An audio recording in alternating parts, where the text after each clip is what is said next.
Hi, I'm Zachary Epps, your Boulder eco-broker and realtor, here for a profile on a neighborhood called Wonderland Hill. Now, some of the locals call it Wonderland Hills, and so there's always that debate, but I think it's really inconsequential. What I want you to know is that this neighborhood is laced with trails, some of which are kind of hard to find, and that's why we started out this tour not actually in the middle of the neighborhood, but kind of just outside the neighborhood at the trailhead for the Wonderland Lake Trail. Well, I'm not in the Wonderland Hill neighborhood just yet, but I'm getting close. I've moved south just a little bit further down the trail to a confluence.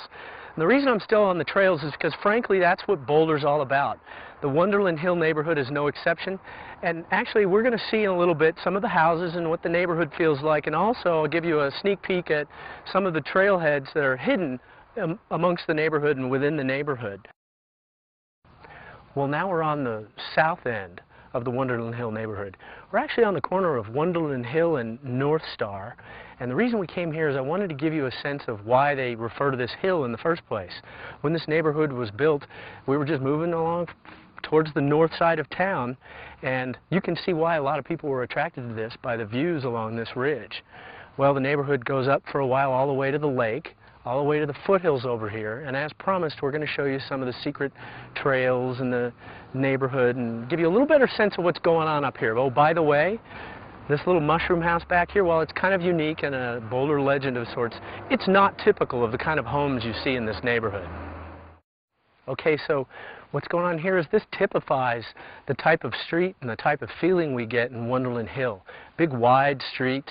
You know, the homes here were built 30 or 40 years ago, back when lot sizes were really large, setbacks were big, so you've got a certain sense of privacy, mature landscape, big trees.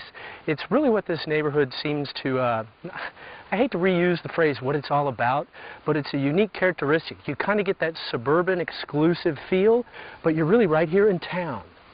So I'm on another one of those trails I told you about. This may not be one of those little secret trails I mentioned. As you can see, it's a hard surface trail, and it's a little more substantial. But that's really cool and favorable for people like joggers with strollers, kids with bicycles, and that sort of thing.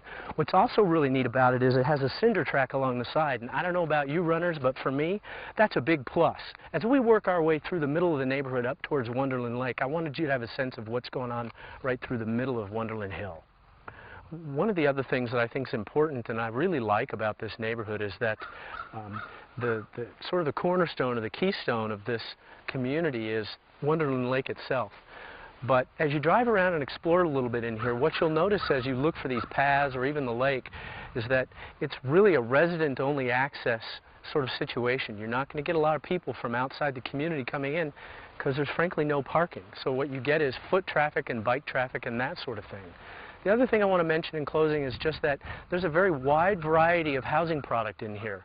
There are even some small offices, there are townhomes and condominiums, there's association and many sub-associations depending on where you live, pools, tennis courts. It's a very comprehensive community in many respects.